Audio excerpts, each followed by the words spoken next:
The death of a 12-year-old girl here in Belgium has struck a painful chord for many. When news was delivered of this young girl's death, the government spokesperson could barely hold back his emotion.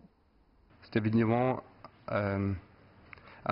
is obviously an emotionally difficult time because it affects a child, and it also affects the medical and scientific community.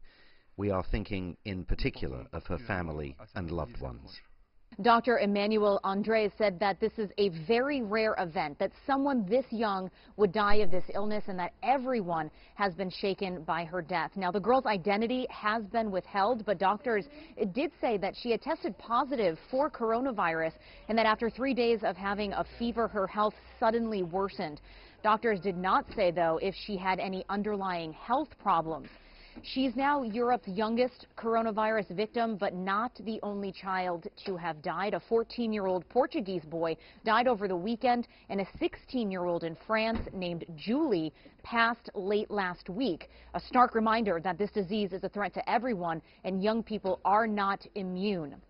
The news of this girl's death, though, comes as some hospitals here in Belgium reach their saturation points. The provinces of Brussels, Limburg, and Hainaut, in particular, are experiencing very high rates of hospitalization. At Bergman Hospital here in Brussels, 21 of the 23 beds reserved for coronavirus patients are now occupied. There is hope, though, that Belgium, after 2 weeks of lockdown, is about to turn a corner, and the government is expecting the spread of the disease to reach its peak in the coming days.